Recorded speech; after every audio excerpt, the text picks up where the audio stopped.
Início? Amém. Louvado seja o nome do Senhor. Cumprimento a todos com a graça e a paz do Senhor Jesus, que Jesus possa, como sempre, estar conosco nesse estudo de hoje, um assunto muito interessante, um assunto muito tremendo, e com certeza você que está vendo esse estudo hoje, não sei se você está vendo de madrugada, de tarde, de noite, de manhã, mas com certeza Deus vai falar contigo. E eu queria pedir à irmã Jacira que ela orasse ao Senhor para que Deus pudesse estar conosco nesse ambiente de estudo. Por favor, irmã Jacira. Querido e amado, querido e amado, nosso Deus Todo-Poderoso, nosso adorado Pai, nós pedimos que o Senhor esteja sempre, sempre, sempre presente nesta hora de estudo, que é uma hora de aprofundamento. Hoje, então, o tema é sobre o sumo sacerdócio que o Jesus exerce sobre nós, e nós queremos entender bem este assunto, que ele é de suma importância, porque é um assunto muito bom, muito importante, e de grande significado no Evangelho.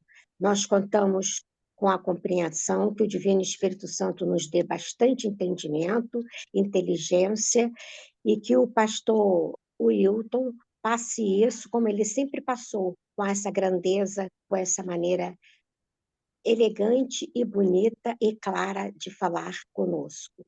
Muito obrigada, pastor, muito obrigada, Jesus, muito obrigado a Deus Pai Todo-Poderoso. Amém. Amém, Jesus. Dinheiro. Vamos fazer a leitura, como é de costume, a leitura sobre o assunto. Pode ir lá. R$23. Mário, boa noite. Que Deus te abençoe, Mário.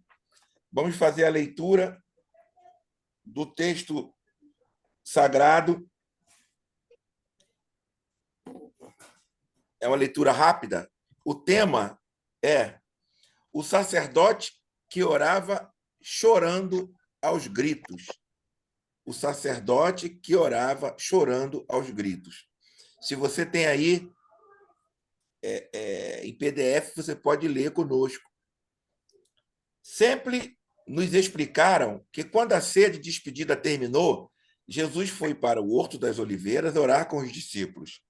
Era um lugar tranquilo, fora da cidade, para onde se podia retirar e ficar sozinho. Jesus ia lá com frequência, Lucas 22, 39. E Judas sabia disso, João 18, 2. Isso indica que Jesus não pretendeu esconder-se. O que quis foi se retirar ao lugar de sempre. Ali, conforme contam os evangelhos sinóticos, Jesus passou um momento horrível. Não se sabe quanto tempo durou. A tristeza, o medo, o sentimento de fracasso e de solidão total, talvez a sensação de não ter escapatória nem ajuda de ninguém, tudo isso deve ter causado nele uma depressão tão profunda que chegou a dizer: morro de tristeza. Mateus 26, 37. Notava-se seu desconcerto e sua angústia. Marcos 14, 33. Jesus era um ser humano. E é humano que alguém que se vê diante de uma morte espantosa, como a que ele vinha em cima, sinta tudo isso. Vem disso a força com que Jesus orou ao Pai, preparando-se para o sofrimento e o fracasso final que o aguardavam. As pessoas piedosas fazem essas ponderações, em recordação que é memória subversiva da dor de Jesus e da dor do mundo. O fundamental não apenas para os cristãos, mas para todo ser humano que pretenda ser profundamente humano.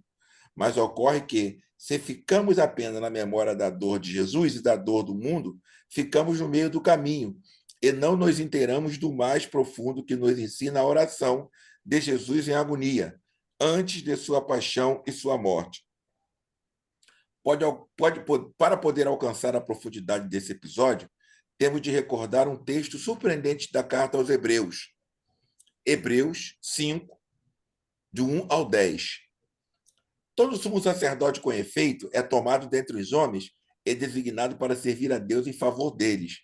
Ele oferece dons e sacrifícios pelos pecados e pode sentir-se comiseração pelos ignorantes e desviados, porque ele próprio está exposto a muitas fraquezas. Por isso, deve oferecer sacrifício tanto pelos próprios pecados como pelos do povo. Ninguém pode arrogar a si mesmo a tal honra, mas a pessoa que é chamada por Deus, como Arão, assim também Cristo não arrogou a si mesmo a honra do sumo sacerdócio, mas a recebeu daquele que lhe declarou: Tu és meu filho, hoje te gerei. Como diz ainda em outro lugar: Tu és sacerdote para sempre, segundo a maneira de Melquisedeque. Ele é que, nos dias da sua vida na terra, dirigiu petições e súplicas, com veementes clamores e lágrimas, a Deus que o podia libertar da morte, e foi ouvido por causa de sua piedade. Embora fosse filho, aprendeu a obediência por meio do sofrimento que padeceu, e, tendo se tornado perfeito, fez-se causa de salvação eterna para todos quantos lhe obedecem, proclamado por Deus, como foi sumo sacerdote à maneira Melquisedeque. Esclarecimentos. Sabe-se perfeitamente, através da história das religiões, que em todas elas, desde as mais antigas, que se conhece, tem havido sacerdote ou pessoas, homens às vezes mulheres, que exerceram a vocação ou ofício de intermediários ou mediadores entre Deus e os seres humanos. Havia sacerdotes nos anos 3.500 a.C., na religião da Mesopotâmia. Com diversos nomes, esse tipo de personagem existiu desde que se tem conhecimento da existência das religiões do mundo. Na religião de Israel também houve sacerdote. Esse ofício e essa dignidade foram conferidos a uma família concreta, a tribo de Levi, Êxodo 32, 25, 29, Deuteronômio 38, 8 a 11, Hebreus 7, 5. Por isso, entre os judeus, não se era sacerdote por vocação, mas por herança. Apenas os filhos dos sacerdotes, os levitas, podiam exercer o sacerdócio. Além disso, e principalmente, apenas os sacerdotes eram homens sagrados e consagrados, cuja única tarefa era dedicar-se a realizar as funções, as cerimônias e os sacrifícios, os rituais próprios do templo, que era o lugar sagrado onde as pessoas pensavam encontrar Deus e relacionar-se com ele. Por tudo isso, o sacerdote estava relacionado ao sagrado, isto é, associado à dignidade do divino, mas igualmente estava associado ao tabu, que não é dignidade, mas proibição. Por isso, os sacerdotes judeus tinham de observar uma castidade perfeita durante a semana que estavam a serviço do templo. Os judeus tinham copiado isso do puritanismo dos estoicos gregos, que pensavam que o exercício da sexualidade tornava as pessoas impuras para se aproximarem de Deus. Tudo isso indica a importância que os sacerdotes tiveram das religiões. Foi atribuído ao sacerdote o ofício dos pontífices, palavra que provém do latim e significa que os sumos sacerdotes são considerados nas religiões pontes, que, como é próprio das pontes, servem para unir duas margens ou parte separada, a parte do humano como a parte do divino. Essa é sua razão de ser. Outra questão é que cumpram sempre essa função, pois, como sabemos, nem sempre a cumprem. Às vezes o que acontece é que, em lugar de fazer-se ponte que une os homens a Deus, na realidade servem de barrancos que separam os homens de Deus. Para que recordar tudo isso? A carta aos Hebreus, em vez de carta, é uma reflexão, talvez um sermão dirigido aos judeus convertidos ao cristianismo, mas que sentiam saudades e necessidade do templo, dos sacerdotes e dos rituais do seu antigo judaísmo. Lembremos-nos de que o cristianismo primitivo não tinha templos, nem sacerdotes, nem sacrifício. Repetindo, lembremos-nos que o cristianismo primitivo não tinha templos, nem sacerdotes, nem sacrifícios. Aqueles antigos judeus convertidos em cristãos não compreendiam o cristianismo nascente. Por isso, o pregador desta homilia ou reflexão tenta explicar como esse assunto deve ser entendido entre nós cristãos. No Novo Testamento, entre outras coisas que chamam a atenção, há uma questão surpreendente. O termo sacerdote nunca é aplicado a um cristão. Isso significa que, conforme escrito no Novo Testamento, os sacerdotes não são considerados nem sequer mencionados. Na igreja, conforme o Novo Testamento, não há sacerdotes. Apenas em um escrito, a carta aos Hebreus, e apenas uma pessoa, Jesus Cristo, é designado como sacerdote, o que é feito repetidas vezes. Hebreus 2:17, Hebreus 3:1-2, Hebreus 4:15-5, Hebreus 10:7, 1:28.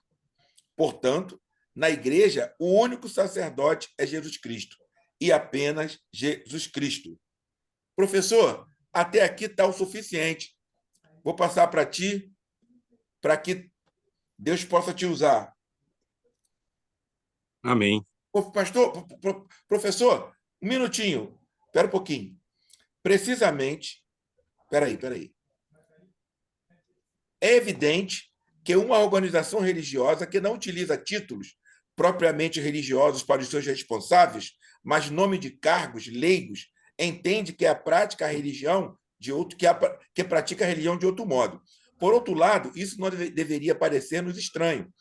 Se lemos os evangelhos com atenção, imediatamente nos damos conta de que Jesus não se atreve nem se submeteu às rituais, normas e observâncias às quais os judeus observantes se submetiam fielmente e obedeciam com o maior cuidado. Precisamente por isso Jesus teve tantos problemas e conflitos com a religião judaica. Jesus não se submetia ao descanso do sábado, tal como determinavam ritualmente os letrados. Também Jesus não se submetia aos sacrifícios no templo, nem às pregações na sinagoga. Tampouco observava as purificações rituais que os fariseus observavam. Marcos 7:1. Nem as proibições relativas às refeições com os pecadores e publicanos, nem as normas para não se aproximar de leprosos. Nunca foi dito que Jesus organizava novos rituais, novas observâncias, outras cerimônias sagradas. Jesus caminhava pelos povoados e aldeias da Galiléia, curando enfermos, acolhendo pessoas desamparadas, comendo com famintos e mendigos, pregando a mensagem da bondade, respeito, justiça e misericórdia. O que se resume na mensagem do reinado de Deus? Ninguém chamou Jesus de sacerdote. Ele não se fez de sacerdote. Ele não podia ser sacerdote da religião de Israel, porque naquela religião apenas os filhos da tribo de Levi podiam ser sacerdotes. E Jesus não pertencia a essa tribo, pois era descendente do rei Davi. Ah, que coisa linda, professor. Tá bom. Por favor. Amém. Boa noite, meus irmãos. A graça e a paz de Jesus. De fato, é um texto muito bonito e é um texto muito profundo também para a nossa reflexão. A teologia popular de Jesus, ela, em outras palavras, ela visa também fazer igual ao grupo de Jesus, que é retornar a Jesus de Nazaré. Esse é o grande tema aí da teologia, esse é o grande tema hoje que você vê nas grandes discussões, essa necessidade de um retorno a Jesus de Nazaré. Então, o que o autor aí faz, né? O que o Castilho faz? Ele traz esse estudo, colocando para nós essa observância da questão Jesus versus o sacerdócio. Jesus versus o templo. A gente já comentou aqui acerca dessa questão templária, e agora a gente vai entrar mais especificamente na questão do sacerdócio. Por que o autor aos Hebreus ele tem que falar de Jesus como um sacerdote, se na verdade ele não foi um sacerdote dentro da religião, né? Porque havia lá um conflito sobre isso. Então, essa carta aos Hebreus, como bem foi falado aí no texto, era uma pregação, é uma homilia. Se vocês observarem, ela tem todo um aspecto de uma pregação. Até o próprio autor ele diz que é uma breve exortação, né? Ela tem 13 capítulos, ele chama de uma breve exortação, que você vê que ali era uma leitura de um sermão na nossa linguagem moderna, né? Era bem isso mesmo que representava essa carta aos Hebreus. E aí o que ele faz ali? Ele começa a exaltar Jesus em detrimento das coisas que ganhavam espaço no coração dos cristãos, que já não era mais para ganhar espaço. Por exemplo, no início, ele já coloca Jesus ali numa posição superior, e ele vem colocando Jesus superior aos anjos, Jesus superior a Moisés, Jesus superior a Josué, Jesus superior à lei, Jesus superior aos sacerdotes, né, ao sacerdócio levítico. Então ele tem que ir desconstruindo tudo aquilo que estava ganhando espaço no coração desses judeus convertidos, que, como bem colocou aí o Castilho, eles tinham saudades daquelas atividades templárias, daquela atividade religiosa. E é até, a gente entende, né, porque eles viveram uma vida toda nisso, eles estavam migrando agora, saindo dessa questão religiosa e caminhando com Jesus. E as dúvidas, os questionamentos eram coisas normais, e aí esse autor dessa epístola, ele tem que explicar isso. E o ponto fundamental de hoje é uma das explicações que ele dá na sua epístola. Ele apresenta Jesus nessa figura de um sacerdote. Só que, como foi falado, como é que se pode falar de Jesus sendo um sacerdote se Jesus não era nem da tribo de Levi? Só podia ser sacerdote na nação de Israel quem fosse da tribo de Levi. João Batista poderia ser um sacerdote, né? Ele abandona essa questão religiosa do templo, mas ele poderia porque ele era da tribo de Levi. Já Jesus, ele era da tribo de Judá, essa tribo aí que era vinculada, né, como foi bem falado aí pelo irmão Isaías, à dinastia de Davi, à família davídica. Então Jesus ele não poderia exercer na religião, na nação de Israel, o sacerdócio. Mas aí o autor aos Hebreus, e aí como foi bem colocado, é o único escrito que chama Jesus de sumo sacerdote, ele tem que fazer uma releitura ali do Primeiro Testamento e encontrar ali alguma característica para afirmar que Jesus ele era um sacerdote. Porque Jesus está acima de tudo. Como é que ele vai se sobrepor aos sumos sacerdotes? Como é que ele vai prevalecer sobre o sacerdócio levítico, se ele não era sacerdote? Aonde que ele busca isso? Ele vai buscar isso na pessoa de Melquisedeque, que era um sacerdote, o qual o pai da nação, o pai dos judeus, os hebreus, reconhece o sacerdócio de Deus na vida dele. É um homem que surgiu do nada, né? É um homem que não tinha status, era um homem que não tinha genealogia, não é que ele veio do céu. Ele tinha uma família, mas não era contada. Para o judeu isso era muito importante, contar a genealogia, né? Então ele é um homem que apareceu e ele some ali na história e ele fica como alguém meio misterioso. Ele fica com alguém que aparece, Abraão reconhece ele. Então, ele, para a nação, ele era um homem reconhecido como um sacerdote. Mas qual que é o conflito? É que ele é um sacerdote antes da instituição do sacerdócio em Israel por meio da tribo levítica. Então, ninguém sabe a origem dele, ele aparece, ele era rei de Salém, ele tem lá um povoado, um local, mas era um homem que você não poderia saber a origem dele. Quem designou ele como sacerdote? Foi Deus. Como que isso se deu? Ninguém sabe. Então, o autor aos Hebreus, ele usa de uma maneira muito inteligente essa leitura do Primeiro Testamento, que afeta diretamente os judeus por causa da figura de Abraão, e ele vai dizer, olha, Jesus, ele é um sumo sacerdote. Mas como? Ele não é da tribo de Levi? Então, ele não é da tribo de Levi, mas ele é um sumo sacerdote segundo a ordem de Melquisedeque. E aí ele vai explicar como que Jesus exerceu esse sacerdócio dele. É um tema difícil, é um tema complexo. A própria Bíblia fala sobre isso. Em Hebreus capítulo 5, o autor está desenvolvendo esse tema do sacerdócio segundo Melquisedeque, citando lá o Salmo 110, e ele interrompe. Ele diz que é algo que ele precisava aprofundar, mas que aquela comunidade ainda não estava apta a ouvir. Então ele deixa de comentar coisas mais profundas acerca desse sumo sacerdócio segundo a ordem de Melquisedeque, e ele para ali. Mas o que dá para a gente entender é isso, é que a ordem do sacerdócio de Jesus não é uma ordem terrena, mas é uma ordem divina, cuja figura representativa não é a família de Arão, não é a família de Moisés, não são os sacerdotes que ficavam no templo, mas uma figura misteriosa que era a figura de Melquisedeque. E o bonito aí, para encerrar essa minha participação inicial, é o seguinte, é que quando o autor aos Hebreus ele vai citar Jesus como um sumo sacerdote, ele humaniza muito a figura de Jesus. E ele faz isso de uma maneira espetacular, porque ele fala que Jesus era um sacerdote, que ele aprendeu a obediência por meio das coisas que ele padeceu.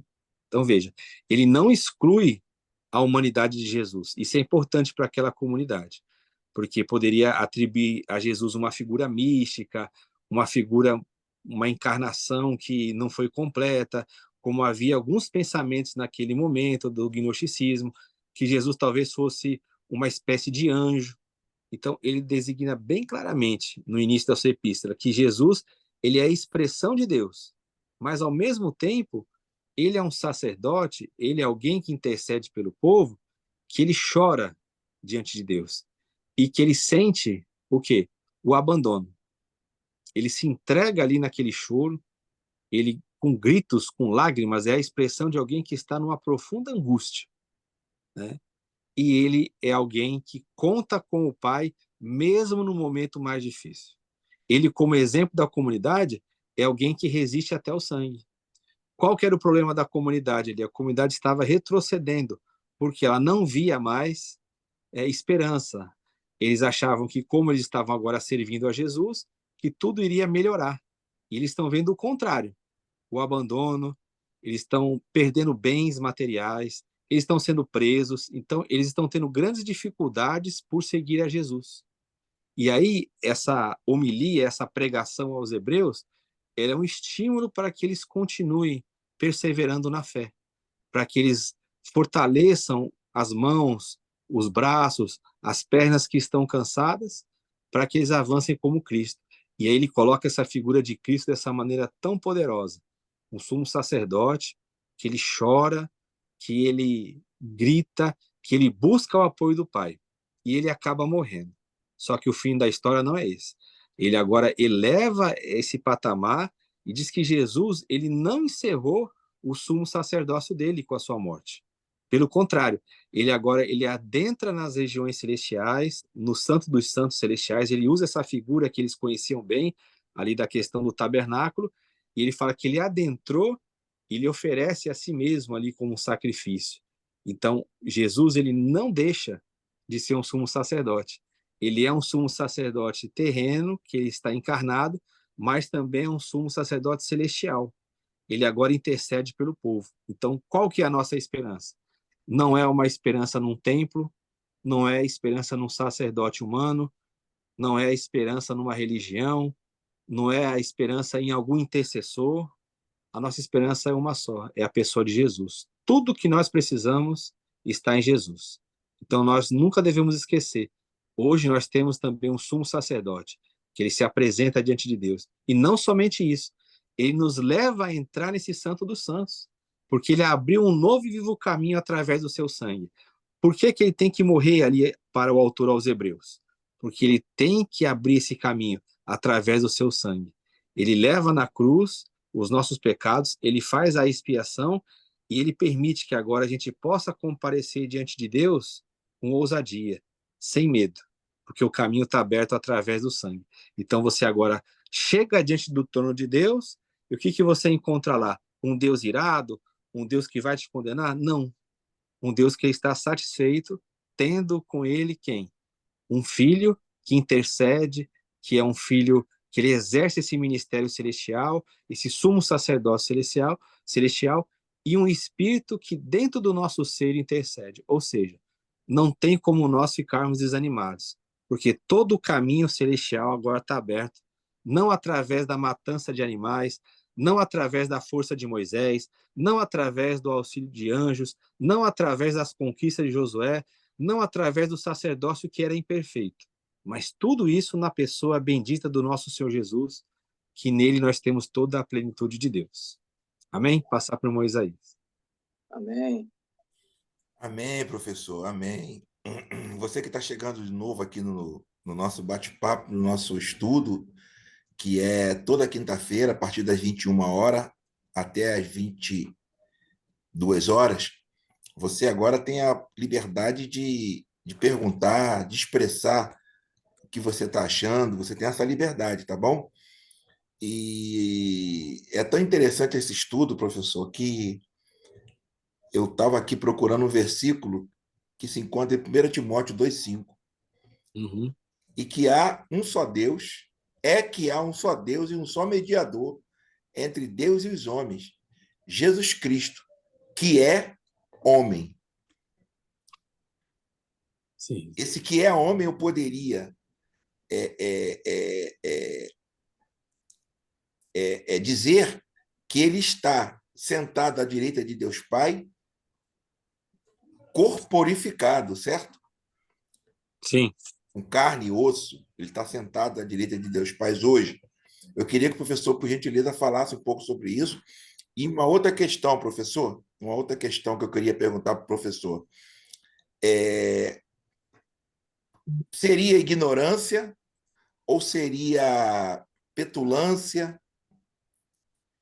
Ignorância que eu digo no sentido de ignorar, de não saber, ou seria uma petulância, uma vontade de domínio, quando homens, pastores, líderes, dizem para toda a igreja, para aquela reunião ali, para aquele povo, que ele que vai apresentar aquelas pessoas que estão ali, que ele é o líder, ele vai apresentar aquelas pessoas a Deus um dia.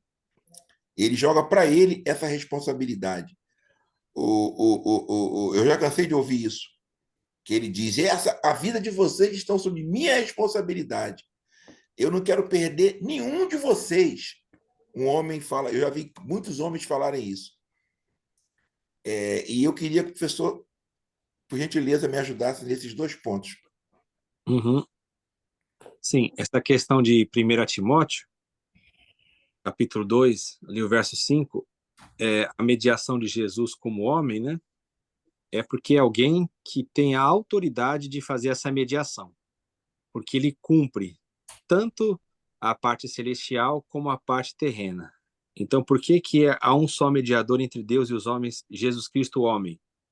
É porque quer mostrar o aspecto da sua ressurreição. Ele não deixa de ser mediador na morte e na ressurreição, pelo contrário. Ele exerce agora de uma maneira mais plena essa mediação, por quê?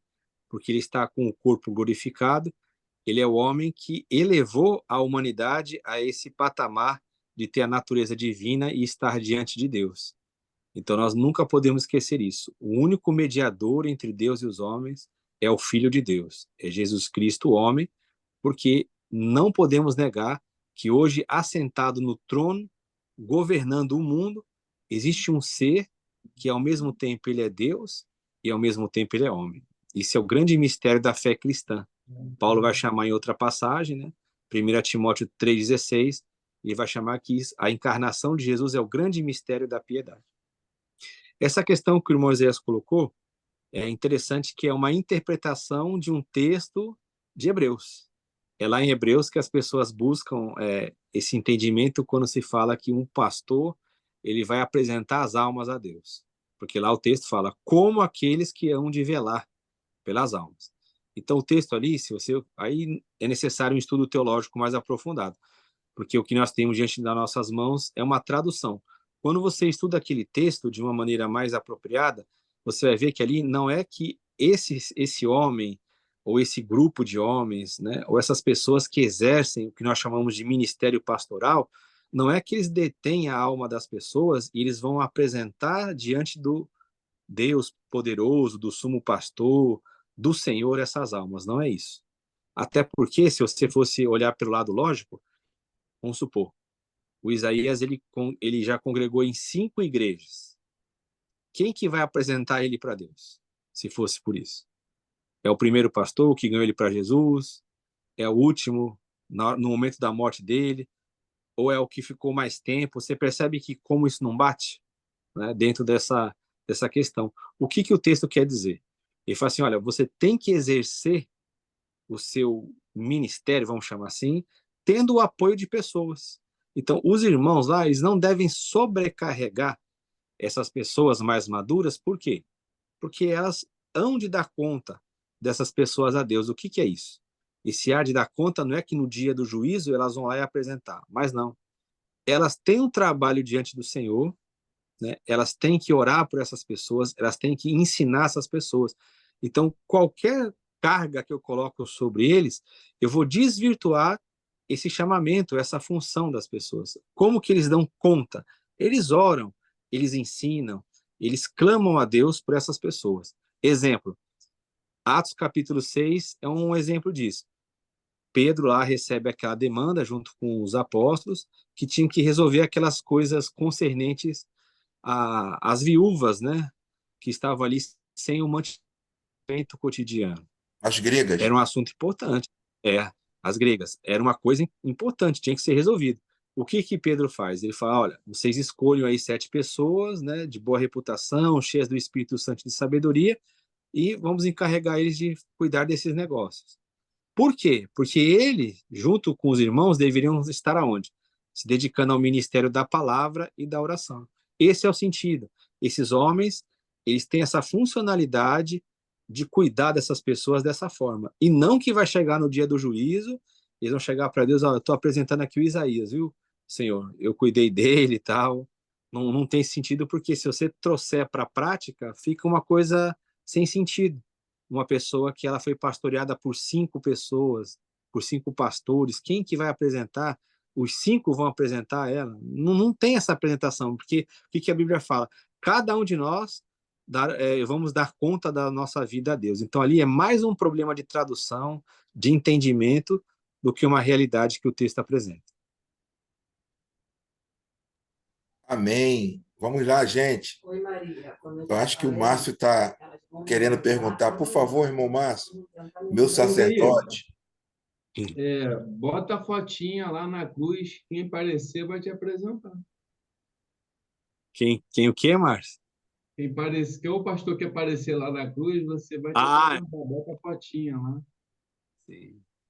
Você está com dúvida se quem vai te apresentar naquele grande dia, bota a fotinha na cruz. Quem aparecer lá, bonitinho, vai te apresentar. Exato. E você canta aquele 192 para eles. Pelo sangue, somos redimidos, sim. Pelo sangue carmesim, pelo sangue. Aí eles vão lembrar disso, que não são eles que vão te apresentar mesmo. Tem um irmão, não sei se vocês lembram dele, o Zé Carlos. Não sei se chegaram a conhecer, se o Zé conheceu ele. O Zé Carlos lecionava comigo lá na Assembleia de Deus. Ele é até militar também, ali do Caju. Um dia a gente marca de ir na casa dele ali participar de uma reunião ali na Vila Militar. O Zé Carlos, uma vez, Márcio, ele estava sendo tão questionado acerca do dízimo numa reunião de pastores, que chegou e falou exatamente o que você falou. Ele falou, irmão, é o seguinte, então, pega aí a cruz e escreve lá dízimo. Foi o dízimo que morreu pelo Senhor naquela cruz para te salvar.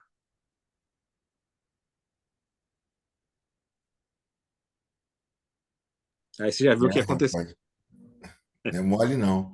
Por favor, gente, perguntas. Por favor. Vamos lá, Carlos Lima, pergunta. Vamos perguntar sobre essa questão do sacerdócio.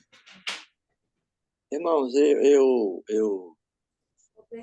quero só estar me alimentando e aprendendo um pouco mais. Eu, como o irmão já sabe, eu tive muito tempo envolvido em ministério, né? E me decepcionei com algumas situações, inclusive, né? Questão de tirar dízimo das pessoas, inclusive pessoas que não tinham condições nenhuma. Era uma responsabilidade de quem fazia parte do ministério, tirar o dízimo das pessoas, inclusive ir na casa das pessoas que nem tinham condições de estar lá no templo na época, nas congregações, mas que você tinha a obrigação de ir na casa dele para pegar o dízimo dele.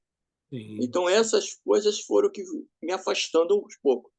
Eu não compactuava com determinadas coisas e fui convidado a me retirar, né? Inclusive da casa pastoral, fui convidado a me retirar da casa pastoral e fui convidado também a sair do ministério, porque eu não compactuava, não participava das reuniões, porque sabia que as intenções não eram as almas, não era pregar para as almas, para mostrar Cristo a elas, e sim tirar o que elas tinham para satisfazer o ego do pastor, resolver problema de dívida e por aí vai.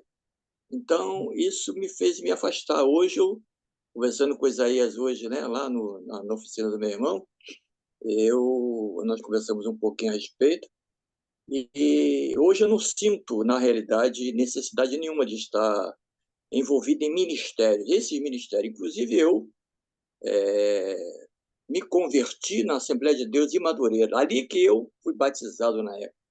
E hoje eu tenho dúvida, inclusive com relação a isso, porque eu saí do ministério da Assembleia, morei em Manaus 15 anos.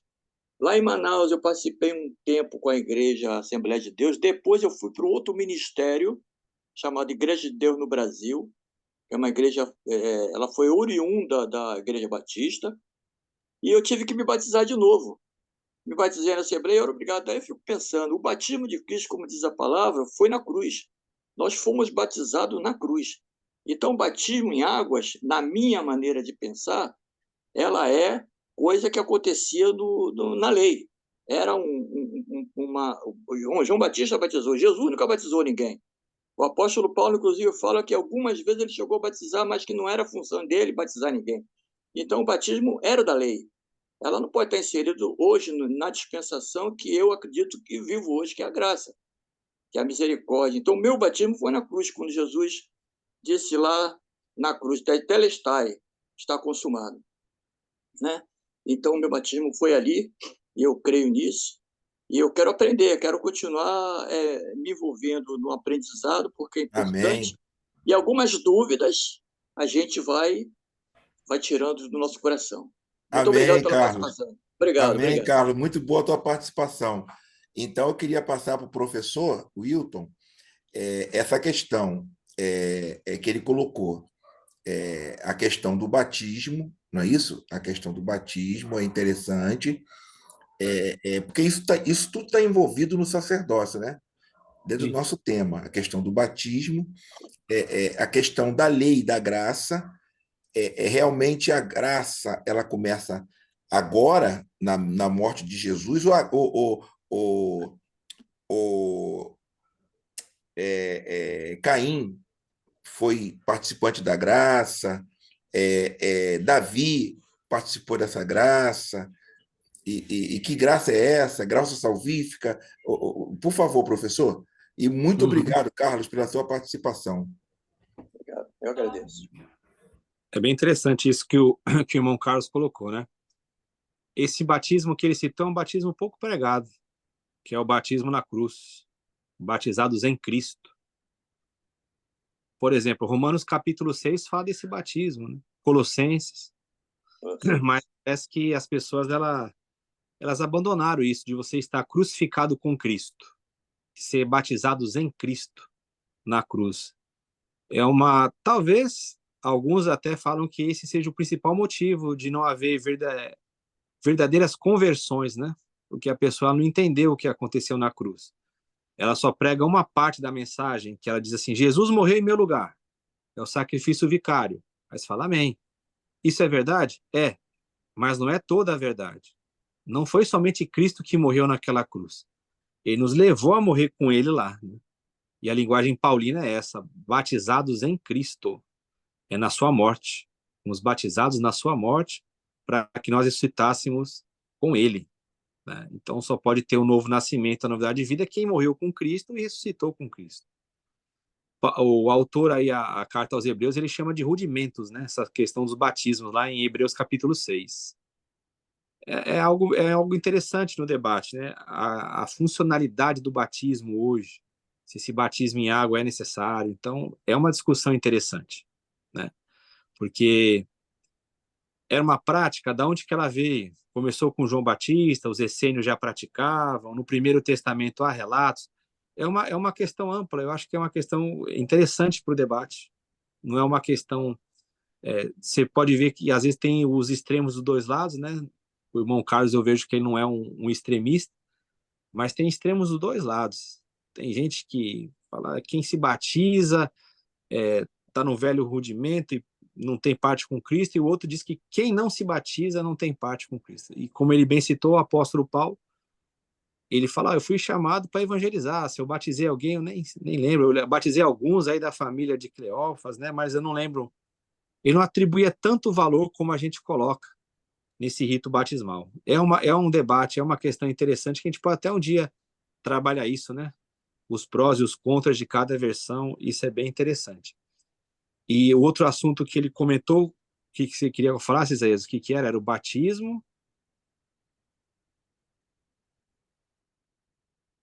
Era o batismo ai, Jesus, e a respeito da questão da obrigação do dízimo e tal, entendeu? A obrigação, se Malaquias, né? Se não der, vai estar roubando a Deus, e Apocalipse diz que os ladrões não herdarão. Aquela história de sempre, que os ladrões não entrarão na terra prometida, né? Eles fazem essa junção. Aí queria que o professor explicasse. Malaquias foi escrito para quem? É para nós que foi escrito? Aquela questão que nós já sabemos, mas é bom aqui, porque aqui tem pessoas que ainda não conhecem e que eu gostaria que o professor desse uma rápida pincelada, por favor. A graça, se a graça começa no Novo Testamento, na morte de Jesus. Isso, né? Exatamente. Tá. É claro, o texto de João, ele diz assim, que a lei veio por meio de Moisés e a graça e a verdade vieram por Jesus. Ali é a plenitude da graça, né? Sempre existiu amor de Deus, sempre existiu graça, sempre existiu misericórdia, sempre. Deus, ao se relacionar com o homem, né, naquela questão da trindade e tal, trindade econômica, hipostática, eu não vou entrar nessas questões teológicas, mas sempre quando Deus se relaciona com o homem, ele se relaciona através da humildade, da graça, do amor. Então, isso aí sempre existiu graça. Agora, a graça encarnada, a plenitude da graça, ela vem com Jesus. É isso que o autor ali do Evangelho de João, ele fala, né? A graça e a verdade. Aí você fala assim, mas não tinha verdade antes? Tinha. Mas quando ele fala a verdade ali, junto da graça, é a realidade das coisas espirituais. Então, toda essa dinâmica que nós temos hoje da vida de Jesus, né? Todos os benefícios da vida de Jesus, nós temos que lembrar que ele viveu debaixo da lei, né? A pessoa fala assim, eu quero viver como Jesus viveu. Eu falo assim, amém. Mas em que sentido? Você vai guardar os ritos, você vai seguir a vida de um judeu como Jesus viveu? Não é isso que o evangelho apresenta como vida de Jesus. Vida de Jesus que nós temos que viver é a vida no espírito. É a vida de alguém que se coloca em favor do próximo. Então, todos esses rituais do Primeiro Testamento, toda essa questão de dízimos, tudo isso que essas obrigações do Primeiro Testamento nos colocavam, elas têm um término aonde? Em Cristo, lá na cruz. Paulo fala que nós estamos crucificados em Cristo. Então, a nossa nova vida, ela não é uma vida que opera pela observância desses mandamentos, mas é uma vida que opera pelo espírito de vida que habita em nós, conforme Romanos 8 fala. E esse espírito de vida é que nos leva a essa plenitude de Jesus. Então, por exemplo, eu não preciso ficar preocupado em guardar o sábado. Eu não preciso ficar preocupado com circuncisão. Eu não preciso ficar lá decorando aqueles mandamentos para eu cumprir ou não aqueles mandamentos. Eu não preciso disso, porque a vida do Espírito ela me leva para Jesus. Paulo fala isso aos Gálatas, a lei ela serviu como um aio, como um pedagogo. O fim da lei é Cristo para a justiça de todo aquele que crê. Então, nós estamos em Cristo. Nós temos a verdadeira vida. Quando Paulo fala aos Gálatas das obras da carne ali, eles estão falando das obras que são realizadas quando a lei é imposta a nós. A lei ela é boa, ela é santa, ela é justa, mas ela mostra um padrão de Deus. E quando ela mostra o padrão de Deus, ela vem em contraponto mostrando o quê? A minha natureza, o meu padrão. Então eu sempre vou estar condenado diante de Deus, que era a crise do Martinho Lutero. O Martinho Lutero ele fala assim, como é que um Deus que ele é totalmente santo, totalmente justo, ele vai aceitar um pecador como eu? Como que isso é possível? Né? Como que um pecador vai comparecer diante de um Deus que ele é infinitamente santo? Eu estou perdido. Aí ele vai abrir a carta aos Romanos, vai ler e vai ler lá uma citação de Abacuque. Mas o meu justo viverá pela fé. Essa é a vida da fé. Então, como Isaías colocou, toda essa questão do Primeiro Testamento, essas obrigações, elas têm a sua conclusão lá na cruz. Escrevendo aos Colossenses, Paulo fala isso de uma maneira muito clara. A cédula que era contrária a nós foi tirada do nosso meio, é que nem o SPC Serasa. Você tinha lá na porta da sua casa dizendo, você é devedor. As pessoas olhavam para você e sabiam, você tinha uma dívida. E no nosso caso era uma dívida para com Deus, para o padrão de Deus, para a lei. Aí o que Jesus faz? Ele retira essa cédula do nosso meio e crava na cruz. Ou seja, já não tem mais nenhuma condenação para aqueles que estão em Cristo, né? Então a nossa vida está isenta disso, está livre. Porque todo o atributo de Cristo, toda a justiça de Cristo é atribuída a nós. Amém. Amém. Amém. Essa mesquinhez, né, desse 10% entristece muita gente. E falando assim, pode-se imaginar, então você é contra a contribuição, você é contra abençoar o reino de Deus, você é contra. Tem os necessitados, tem os órfãos, né? Tem as viúvas. Biblicamente, nós devemos ser gratos a Deus, usar de gratidão e abençoar com mais do que 10%. Parece contraditório. Você não concorda com o dízimo? Não. Mas você concorda que abençoe o reino de Deus com mais do que 10%? Exatamente. Isso que é o evangelho que Jesus nos ensinou. Abençoar os necessitados, não ficar naquela mesquinhez do 10%. Dei 10%, acabou. Não. Quem tem Cristo e é grato a Ele por tudo que Ele faz, que Ele fez, ou que Ele não fez, no final do mês, ele vai reparar que Ele abençoou mais do que aquela mesquinharia dos 10%. E Vamos assim, lá, Isaías, gente, vamos perguntar. você Pois pode não, ter, professor? Pois você não. pode ter certeza que ninguém hoje no mundo, ninguém é dizimista, segundo o padrão bíblico. Porque Boa. dízimo Essa é na Bíblia boa. não é 10% da sua renda mensal, né? A pessoa fala assim para mim, eu sou dizimista. Eu falo, não, você não é dizimista. Ué, você está me julgando? Eu falo, não, não. O que você faz? Você chega no final do mês ou no início, você retira 10% do seu salário e você entrega numa denominação. Isso não quer dizer que você é dizimista, porque a Bíblia fala lá em Malaquias, trazei todos os dízimos. Então, eram dízimos anuais, É não era, plural. tinham 2 dízimos anuais e 1 trianual. Então, não era essa contagem que as pessoas fazem hoje. Então, é quem você falou, a pessoa colocou no coração dela que ela retira 10% do seu salário e entrega numa organização, tudo bem. O dinheiro é mordomia que ela tem para com Deus. Mas ela não pode alegar que ela está sendo dizimista fazendo isso. O que ela faz? Dizimista no padrão bíblico, ela pode dizer que ela está dando o dízimo, o 10% do salário dela. Ok, mas isso não é o dízimo da Bíblia, os dízimos da Bíblia. Então ela pode dizer, olha, eu tenho uma prática mensal que é, todo do meu salário eu conto lá, separo 10% e entrego numa instituição, entrego para uma pessoa, enfim, amém. Isso aí você é livre para fazer. Mas isso não quer dizer que você é dizimista conforme a Bíblia, porque lá os dízimos são outras questões, é uma outra contagem, tinha a ver com o imposto que era pago em Israel. Se você morasse longe do templo, você podia vender o dízimo lá e transformar em dinheiro e celebrar com a sua família. Você podia fazer o resgate desse valor. Então, é uma série de coisas sobre essa questão do dízimo que as pessoas só reduzem a 10% do salário, e não é isso. Amém. Amém. Vamos lá. Márcio queria falar algo? Alguém mais vai fazer pergunta? Posso fazer? Não sei se o Marinho quer fazer alguma colocação. Arnaldo. Eu aguardo, eu já fiz a minha, posso fazer mais uma. Por favor, pode falar, Márcio, mais alto um pouquinho. Perdão aí que está um pouco ruim hoje, mas vamos lá.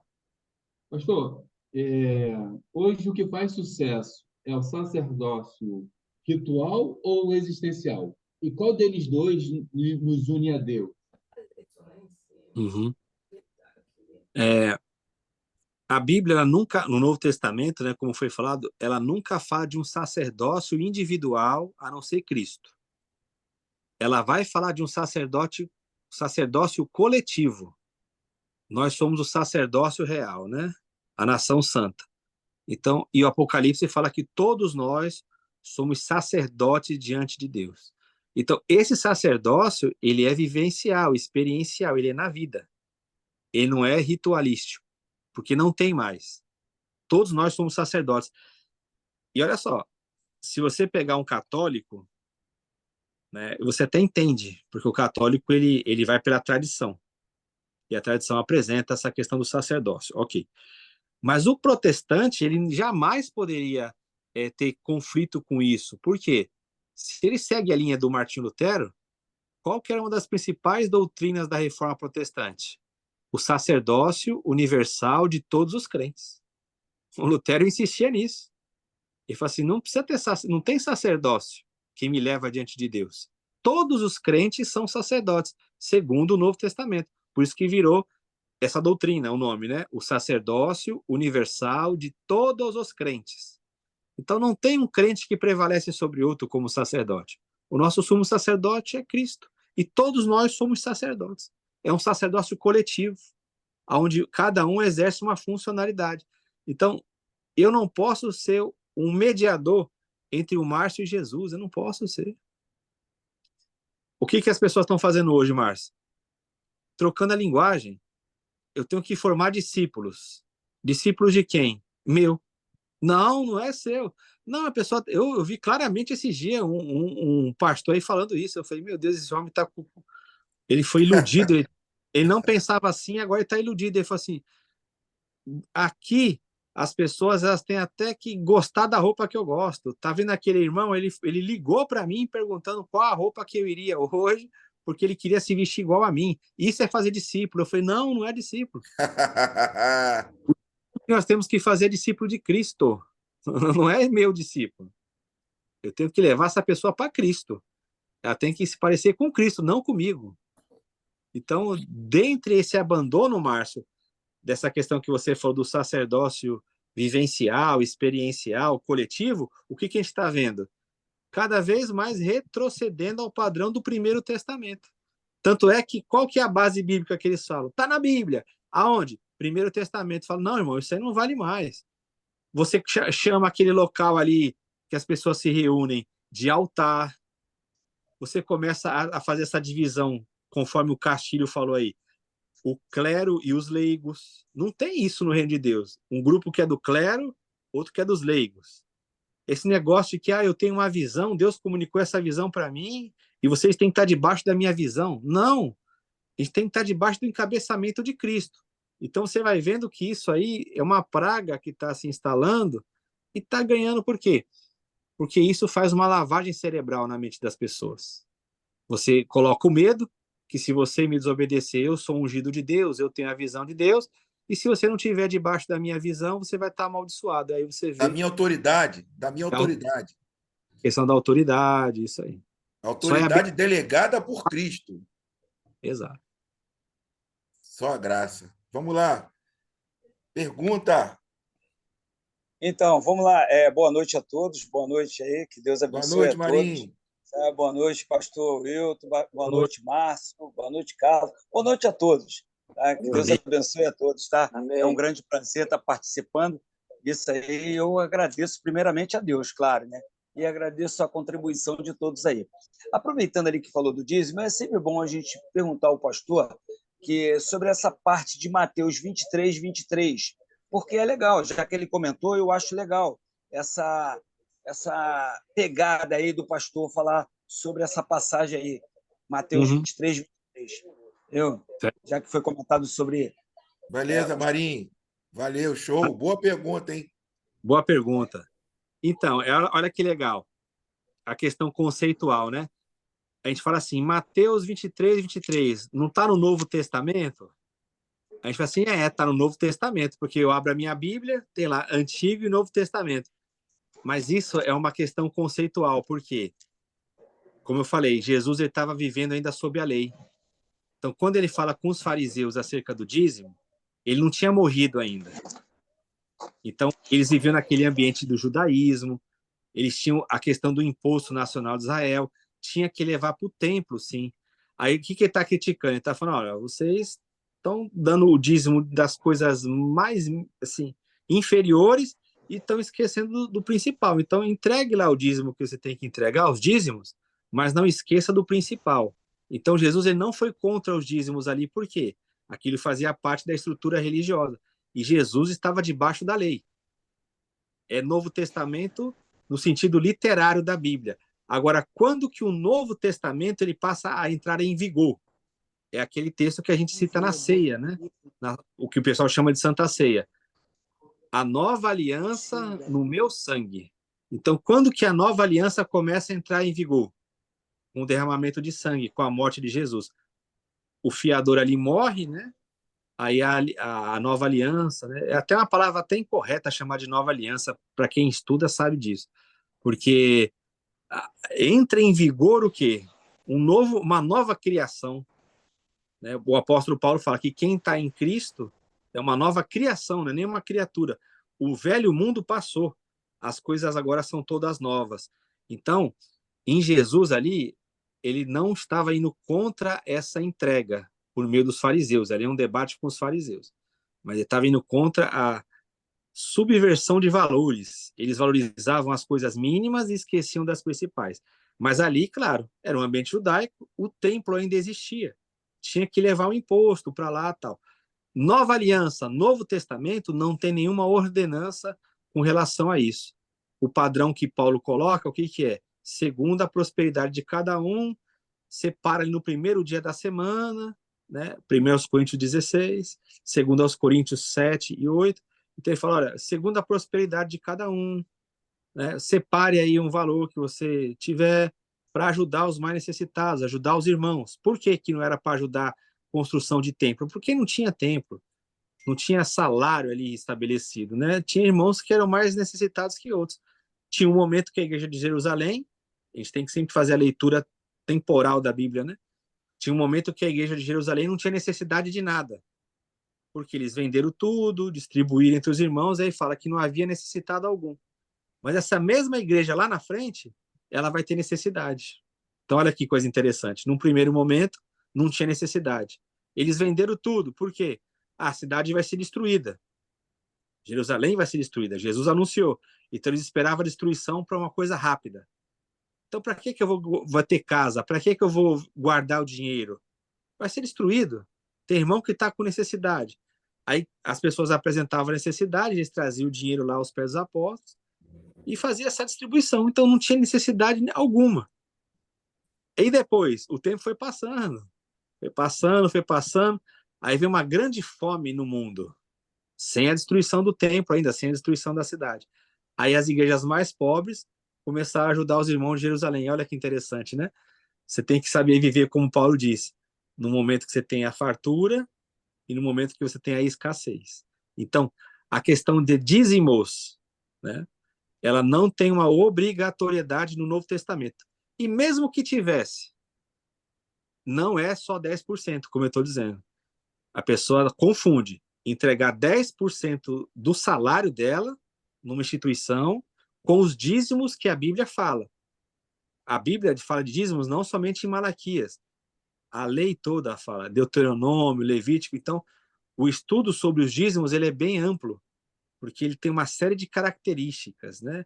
Uma série de mandamentos, questão do resgate do dízimo, de celebrar o dízimo, até permitir a bebida forte, né? Se a gente for pegar o texto de maneira literal, fala, você vende o dízimo, os dízimos você vende, pega esse dinheiro e celebra com a sua família. Você já viu alguém ensinar isso na igreja? Mas está lá em Levítico, está lá em Deuteronômio.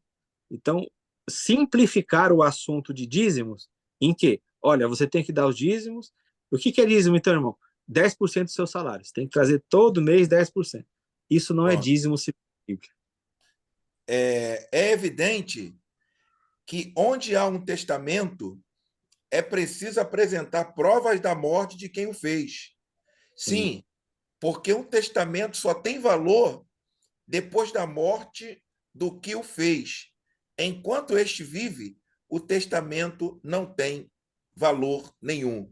Hebreus 9, do 16 e 17.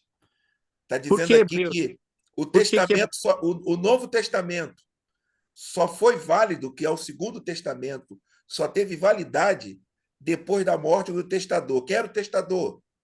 O Cristo.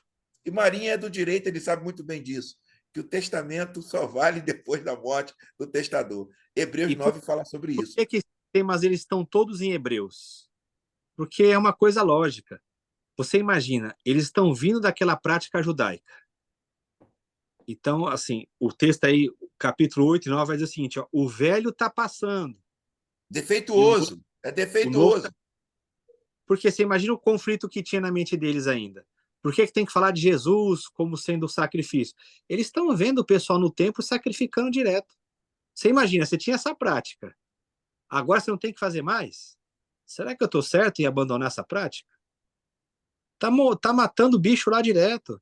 Será que eu vou estar perdoado por Deus? Aí precisou o quê? Vir uma teologia baseada principalmente em Paulo, que vai explicar que a morte de Jesus é também uma morte expiatória. Isso é uma grande questão hoje que se levanta na teologia. Se a morte de Jesus ela foi um sacrifício expiatório de fato. Por quê? Quem vai desenvolver essa teologia é Paulo. Por quê? Qual que é a crise que surgiu lá no tempo de Paulo? Paulo pregava Jesus sendo o Messias, correto? Mas como é que ele pode ser o Messias se ele morreu na cruz como um maldito? Era algo complicado, porque Aí na lei você fala vê. que aquele que for pendurado na cruz, no madeiro, é maldito. Como que ele pode ser o Messias se ele morre como um maldito de Deus?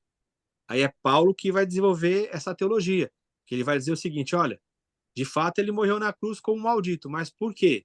Porque ele vai levar sobre si os nossos pecados. Então ele atribui a questão do sacrifício expiatório em Jesus. Aí você fala, mas lá no Evangelho de João já dizia, eis o Cordeiro de Deus que tira o pecado do mundo. Mas o Evangelho de João foi escrito nos anos 90, nos anos 100. As primeiras cartas são as cartas paulinas.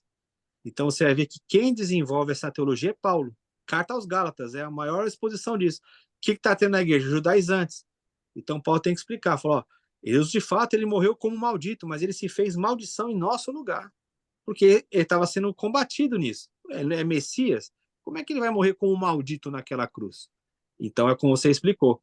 Aí ele tem que desenvolver toda essa teologia. Ó, ele morreu lá, derramou o sangue dele, iniciou uma nova aliança, um novo mundo, né? Morreu como um maldito, sim, porque ele morreu em nosso lugar, como eram os animais lá do sacrifício no templo. Aí vai trazer o que para a mentalidade dos irmãos? Opa, nós não precisamos mais sacrificar no templo. Pode parecer coisa aqui para nós, é assim, muito simples. É claro que não precisa mais, só que nós estamos lendo o texto 2000 anos depois, quase 2000 anos depois, com a teologia toda formada. Eles estão começando a caminhar, eles estão começando a avançar.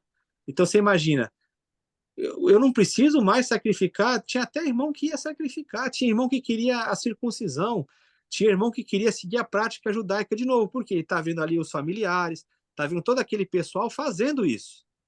E como que ele vai entender que lá na cruz Jesus fez isso tudo? Isso já é uma teologia posterior.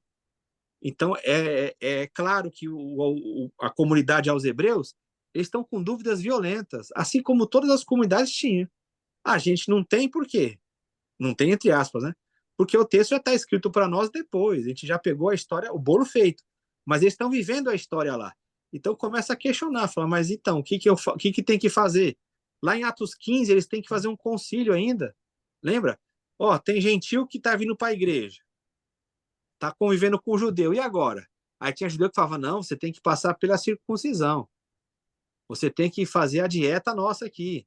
Você tem que guardar o sábado. Aí Paulo teve que se levantar lá junto com outros irmãos e debater, porque o assunto está fervilhando. E o autor Verdade. tem que falar isso aí porque é a realidade dos judeus. Eles estão olhando o templo ainda não caiu. Está falando, aquilo ali já não é mais a casa de Deus? Então É. por que está sacrifício lá?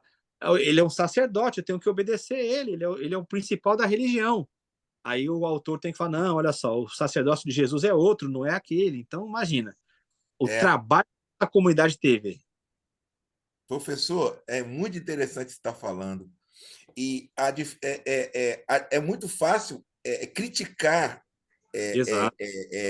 Pedro, em Atos 15, no concílio ali, né, que Paulo chega publicamente, dá um chega para lá nele, né? É muito fácil criticar os discípulos com Jesus, aquela dificuldade de entender aquele Jesus que vivia na lei, mas pegava em morto, pegava em leproso e curava sábado, né? era difícil eles entenderem isso.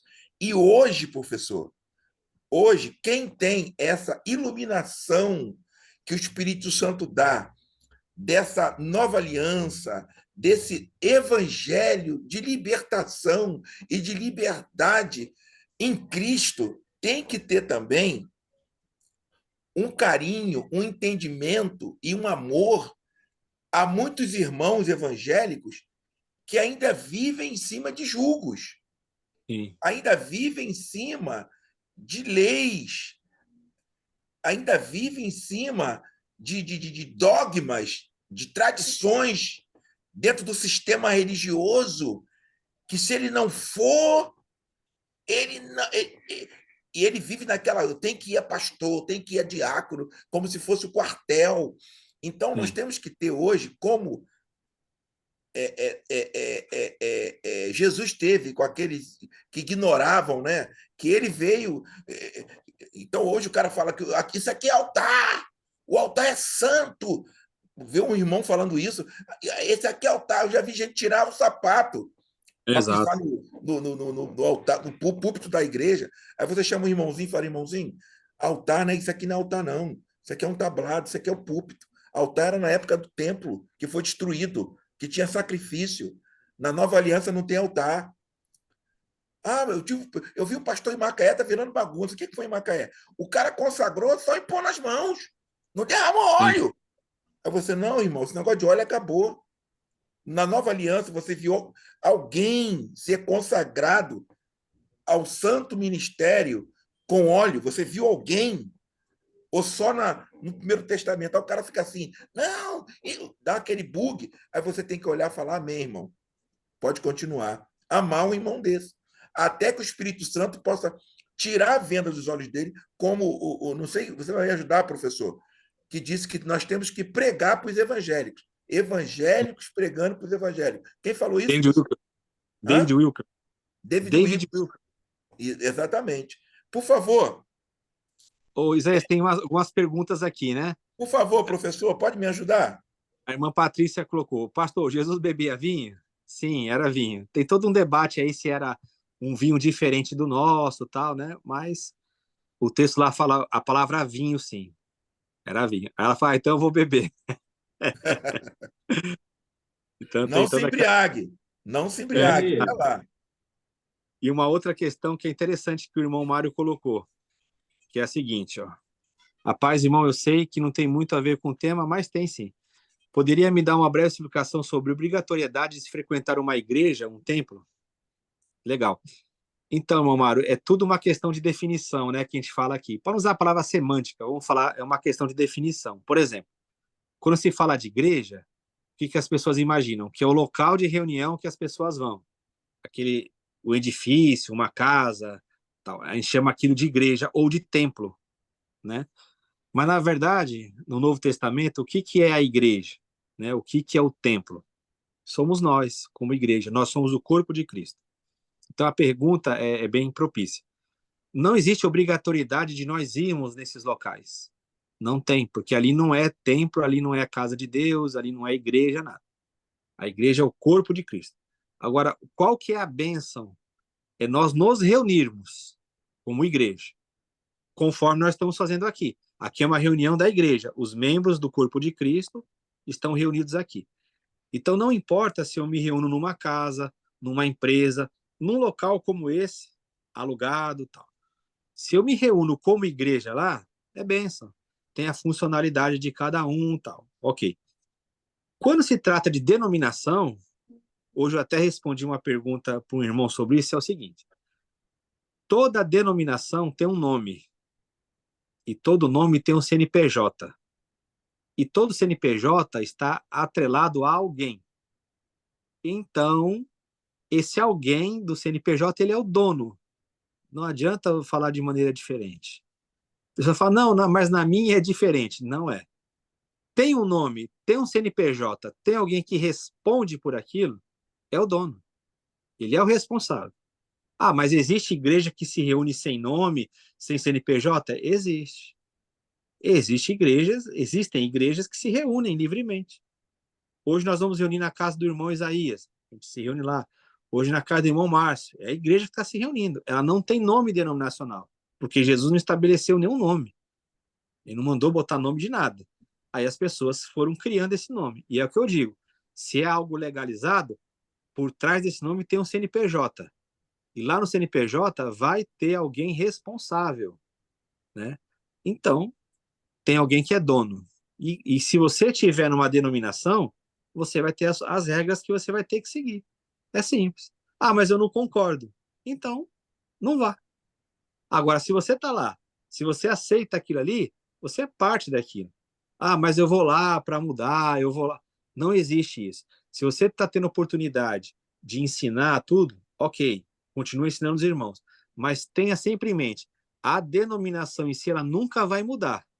O que pode alcançar são alguns irmãos ali, que eles têm agora a visão aberta pelo evangelho, que eles não aceitam mais aquelas práticas. Mas a estrutura em si, ela sempre vai existir. Por quê? Se ela já fosse algo abençoado, ela não existiria. Não precisaria criar nomes, não precisaria botar CNPJ, não precisaria tratar como uma empresa, né? E aí, qual foi a saída que a teologia deu aí? Eles criaram o seguinte: tem a igreja que é um organismo e a organização. Só que você não vê isso na Bíblia. Isso é para você dizer o seguinte, ó, dentro dessa organização tem a igreja, mas tem que ter uma organização. Mas a Bíblia não fala que tem que ter uma organização, mas de fato hoje existe. Então, existe a obrigatoriedade de você ir? Não, não existe a obrigatoriedade. O que você tem que fazer como membro do corpo de Cristo é congregar com os irmãos, é estar em comunhão com os irmãos. E isso você faz em qualquer ambiente onde os irmãos se reúnem. Amém. É interessante essa sua fala, professor, e é bom lembrar bem a questão da historicidade do pastor presidente, né? O pastor Exato. presidente surgiu em 1940. Até então não existia essa figura do pastor presidente, aquele que abria as franquias. Sim. Poxa, Marinho, você tem uma boa palavra, Marinho, você prega bem. Eu estou querendo abrir um ponto, vou alugar lá em Mesquita, e você vai para lá, bota a placa lá, você vai ser meu pastor lá. Até 1940 isso aí não existia. Aí passou a existir. Você vai para lá, vai pregar a palavra de Deus lá, aí lá o dízimo que entra, o dinheiro, você vai ter que mandar para a sede 70%, e eu vou ter que olhar de 3 em 3 meses a entrada e a saída da tua congregação, os 30% que ficou lá, o que você fez. Só que você não tem direito de olhar na sede o valor que está na sede. Lá é trancado. A sede, o dinheiro da sede é fechado, ninguém tem direito. Ó, o irmão Márcio Pimenta, ele foi de uma grande igreja, ele é contador, o mestre em contabilidade, doutor Márcio, o Márcio Pimenta, e ele viveu muito isso. O dízimo da sede, da igreja central, ninguém tem acesso. Ninguém tem acesso. Mas e eu vou falar aqui diante de Deus que está aqui entre nós. Um amigo meu, incrível que pareça, professor Hilton, a Assembleia de Deus da Lapa, vou dizer, Assembleia de Deus da Lapa, ele faz parte do. Como é que é? De gestor. Não, aquele que fiscaliza a finança, Márcio. Como é que é o nome? Auditor? Conselho Fiscal. Olha só que Fiscal. legal. A Igreja Assembleia de Deus da Lapa, que é filial de Bangu, ela tem um conselho fiscal. Qual é a função do conselho fiscal? Fiscalizar o dinheiro da igreja. Aí ele me ligou, Jesus está ouvindo o que eu estou falando aqui, eu não minto, porque Jesus está ouvindo. Ele falou, irmão, eu fiquei indignado, porque o meu líder lá, meu pastor, ele trocou uma Fiat Toro 2022 por uma 2024. Eu fui questionar ele. Aí ele falou, mas no caixa da igreja não tem dinheiro? Eu falei, tinha. Ele falou, sabe quanto tinha na caixa da igreja? Sabe quanto nós temos? Eu falei, quanto? Aí ele falou, quanto? 500 mil reais. Sim. Sabe o que é isso? Uma igreja pequena, ali na Lapa, ter no caixa, Márcio, não sei se eu te falei isso, Márcio, 500 mil reais. Deixa para lá. Por favor, Márcio. Isaías, guarde seu coração. Eu já vi muita coisa, então guarde seu coração. Eu quero te dizer que você falou que nós precisamos amar, mas você só percebeu essa mudança aí de que precisamos amar depois que tu viu o segundo estrofe do hino pelo sangue, não foi? Ela está assim: antes tinha muito temor, mas agora tenho amor, pois compreendo o valor do Calvário. Eu vivi na perdição, mas achei a salvação pela grande redenção do Calvário. Porque antes você não amava ninguém, não, Zé. Tudo aponta para o Calvário. Tudo aponta. Gente, já são 10h15, está muito bom o estudo. É só que eu não estou vendo mulher nenhuma perguntando, ninguém fazendo mais uma consideração. Vamos abrir para mais uma consideração, alguma pergunta? O Marinho aqui, que está conosco aqui pela primeira vez, o Marinho, fazer uma consideração. Por favor, Marinho, que eu queria que você viesse toda quinta-feira, mas eu sei que é difícil. Eu fico muito agradecido aí a todos que estão participando. É a primeira vez, eu só tenho a agradecer a vocês por tudo, ao professor, nosso professor aí, que esclarece aí, deixa um esclarecimento básico. A gente que está, né, nessa aprendizagem, até o final da nossa vida a gente vai estar aprendendo, né? Sempre. A gente aprendendo e passando o nosso conhecimento de acordo com o nosso Jesus Cristo nos pede, né? Para que a gente sempre aprimorando. E todos nós que estamos aqui, cada um vai contribuir, claro, com a sua parcela, como você falou do Márcio Pimenta, do nosso amigo Carlos Lima, aí, que está aí, o Arnaldo, que está ali, aí junto, o próprio meu amigo aí, Zazá. Zazá. Então, isso é muito legal, isso é muito bom. E eu vou ser sincero a vocês, claro, as dúvidas vão surgir, por quê? Porque isso é normal do dia a dia, mas o mais importante é a gente estar pautado em Cristo Jesus, que é o nosso alvo, é o que vai nos orientar, Verdade, e, claro, o Espírito Santo vai estar nos conduzindo todo o tempo, a todo tempo. E eu fico feliz porque o intuito aqui, o alvo é Cristo Jesus. Então, isso que é o mais importante. Independente se a gente vai acertar ou se vai errar, o Espírito Santo vai nos corrigir. Isso que é o mais importante, é a correção do Espírito Santo. Ele, todo o tempo ele vai estar ali para nos orientar e nos fortalecer e nos preencher. Isso aqui a gente está se enriquecendo com a palavra do Senhor. Eu agradeço aí, estou muito feliz com todos que estão aí, claro, aqueles todos, sem exceção, sabe? Obrigado aí pela oportunidade. Faltou muita gente hoje, né? Marinho. Faltou muita gente hoje. A irmã Roseli, abriu o microfone, hein? Irmã Roseli. Benção, então, vou deixar ela falar aí. Quando eu vi o Marinho, eu olhei o nome dele umas 3 vezes para ver se eu estava enxergando se era Marinho. O Marinho, ele é ele é irmão gêmeo do Jorge, o pastor lá de Jardim Primavera, não é? Que é advogado que é advogado do Malafaia. E ele é advogado também. Ele é advogado também. É que não tem como colocar a foto do Jorge aqui. Na hora que eu olhei, eu falei, é o Jorge. Aí eu fiquei olhando o Marinho, mas será que é outro que ele está usando? Eu vou te passar, Marinho, a foto do amigo nosso. Ele é bem parecido. Ele é advogado do Malafaia. Se fosse irmão gêmeo, advogado. É verdade. Pensa. Vamos lá, irmã Roseli. Quer perguntar, irmã Roseli? Fique à vontade, irmã Roseli. Você conhece ela, Wilton? Irmã Roseli? Quer fazer uma pergunta? Deixa eu lembrar aqui. É amiga da Patrícia? Arnaldo, quer fazer uma colocação para terminar? Quero. Gostaria. Por favor. Pô, eu achei de tremenda relevância a colocação do professor a respeito do dízimo. Fiquei impactado, mas fiquei surpreso com a questão do dízimo. Eu queria poder, numa outra oportunidade, se aprofundar mais aí nesse conhecimento aí do dízimo. Muito valioso essa colocação. Eu sei que é complexo, como ele falou, né? É extensivo e tudo, mas gostaria de, depois, numa outra oportunidade, dar mais uma pincelada a respeito do dízimo, entendeu? Tem aula lá no canal. Arnaldo. Eu tenho material, Arnaldo, que eu vou... Tem aula lá no canal. Você tá no grupo lá, não tá, Arnaldo? Estou no grupo. Tá. Tô. Eu vou... Assim que terminar, eu vou botar um PDF lá e vou te marcar. Você vai ver que tudo que o cara fez ali, de 10 páginas só, mas ele cita tudo. Tem um livro que é mais de 100 páginas, mas é muito detalhe. Esse estudo de 10 páginas, o camarada ali fez um estudo, cara, que É muito esclarecedor, é ponto a ponto, você vai gostar, você vai ler, você vai falar, meu Deus, tá tudo Pô, clarinho. agradeço muitíssimo, agradeço. Vou te Nós, botar lá nós uma... fizemos, ô Hilton, você lembra daquele estudo que nós fizemos aqui no grupo sobre dízimos e ofertas? Aí eu Foi um dos chamei, primeiros. Foi um dos um primeiros. dos primeiros, né? Uns 2, 3 anos atrás. Aí eu Foi. chamei uns pastores amigos, né? Da Assembleia de Deus. E eu chamei um pastor coronel, um amigo que é coronel do Exército, que era pastor na Vila Militar. E ele era favorável, né? Tal, e aquela ortodoxia toda do dízimo, se não der dízimo, tá preso, vai para o inferno. E ele ficou ouvindo silenciosamente. Aí, no final, o Espírito Santo me impulsionou a pedir ele para orar. Não sei se o Hilton lembra.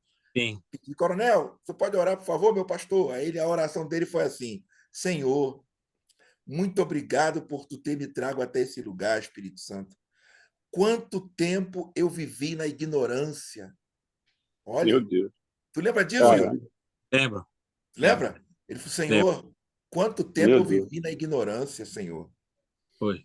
Muito obrigado, meu Pai, porque hoje tu abriu os meus olhos. Cara, foi tremendo aquilo ali. Muito Foi bom, mesmo. né? O pastor Nelson da Batista de Laranjeira, eu também estava, o pastor Nelson, lembra? E, Então, foi um dos Caramba. primeiros. foi um dos primeiros estudos. E nós não Foi. gravávamos naquela época. Porque, Isso aí. repetindo de novo, para ficar bem claro aqui, gravado aqui, que essa aula está sendo gravada. Quando se fala isso, a pessoa vem logo com as pedras dizendo que você é contra a abençoar Exato. o reino de Deus. Que é louco. Nada disso. A casa de oração, ela tem ar-condicionado, ela tem a plebenda pastoral, que é o salário do pastor, que é bíblico, tá? Tem as viúvas, tem os órfãos, tem isso tudo tem que. Vai sair o dinheiro da onde? Do traficante? Não. É de quem se reúne ali. É de quem se reúne ali. Está entendendo? Isso é bem natural. Então, quem é contra isso está indo contra o reino de Deus. Entendeu, Arnaldo? Quem é contra Entendi. isso, a contribuição, está indo Exato. contra o reino de Deus. É a pessoa Não, eu avarenta. fiquei surpreso mais por o 10% especificamente que ele falou, um negócio de 10%. Pô, Exato. 10% eu acho também que, pô, eu acho É uma uma coisa mesquinharia. tão irrisória, né? Por 10%, meu Exato. Deus. Quando você lê o texto de Arnaldo. Malaquias 3:10, lá não fala no singular. É. Ali é plural. Malaquias 3:10 é plural. Não é singular, é dízimo. Não, lá são dízimos. Entendeu? Vou ter que Mas ficar vamos lá, atento, gente. Eu estou Tá amando, bom. agradeço a Deus pela vida de todos. Quinta-feira, nós estaremos de novo participando desse maná aqui celestial. Agradecer aqui ao nosso amado irmão Carlos, Marinho, a irmã Jacira, que eu amo, o irmão Mário, que eu não conheço, a irmã Roseli, que eu não conheço, a irmã Patrícia, que eu conheço, a irmã Jaciara, que eu conheço. E um dia essa irmã Jaciara ainda vai me dar ainda aquele queijo e aquele doce de leite lá de Juiz de Fora. Ô, glória. Tá bom, irmão? Então nós vamos terminar. Eu queria pedir que o nosso irmão Marinho agradecesse ao Senhor por essa reunião, para que Deus possa fazer com que, saindo daqui, esse estudo fique nos não incomodando, né? Porque o que incomoda é calo e trem lotado. Mas que fique que o Espírito Santo possa não nos incomodar, mas nos impulsionar a cavucar mais em cima dos textos que nós falamos aqui, em cima do que nós falamos aqui. Você pode orar, por favor, Marinho? Afirmativo, isso aí é uma ordem de Deus, né? Vamos orar. Amém. A gente tem que orar e estudar a palavra. Amém. Vamos aí. Opa, como servo do Senhor. Senhor, nosso Deus, nosso Pai Todo-Poderoso, ao qual nós devemos toda a honra e toda a glória. Aleluia. Senhor dos Exércitos, louvado seja o nome do nosso Senhor Jesus Cristo. Aleluia. Senhor, entramos mais uma vez na Tua presença para agradecer eu posso te dizer, esse maná, como assim Aleluia. foi dito pelo pastor Isaías, sobre a questão de a gente se alimentar sobre a palavra. Isso é muito Aleluia. bom. E que o Senhor assim, não deixa a gente se desviar nem para a esquerda nem para a direita, Isso, porque Senhor. o alvo é o Senhor Jesus Cristo. Nós sabemos disso. E cada vez que a gente se alimenta, a gente cresce e crescemos junto com quem? Com o nosso Deus Todo-Poderoso. Então, Aleluia. Senhor, que o Senhor nos abençoe, que o Senhor nos dê uma noite abençoada na presença do Senhor, que isso Amém. chegue a todos os nossos familiares, amigos, todos aqueles e alcance Por todos favor, eles, Jesus. até aqueles que não podem participar, aqueles que vão participar no próximo, que Deus esteja conosco, sempre nos fazendo buscar o conhecimento, que é a palavra do Senhor, é onde a gente se alimenta. Muito obrigado por tudo, em nome do nosso Senhor Jesus Cristo, eu já agradeço por tudo e amém. Amém. Louvado Olha seja só, Deus. pega a sua caneta aí, pega a sua caneta, que eu vou dar o número, Sim. falando em abençoar, o número do Pix do nosso professor. Eu tinha esquecido. Tem Sim, muita gente nova ótimo. aqui. O número do Pix do nosso professor. Para o que você sentir no coração de abençoar ele, o Sim. número do Pix Tá. é o seguinte: Faz o é o seguinte, CPF mas dele. é bom. É o Tá, CPF dele. faz o seguinte para mim, então, faz o seguinte. Eu Passa mando no para zap. você depois. Eu mando para você Zap, depois. isso. Tá. Isso, é muito bom. Vamos lá. Tá bom? Vamos lá, anotem aí, por favor. Isaías, manda para mim lá pelo WhatsApp. Eu mando, Carlos, mando. 2857, Pix 2857 533 98.50. 2857 533 9850. É o CPF dele, Wilton Chini. Wilton Chini. Gente, muito obrigado. Fica na paz do Senhor Jesus. O reino de Deus agradece. Agora vamos comer agora o empadão que o Marinho vai fazer agora. Amém. Um abraço a todos aí. Obrigado.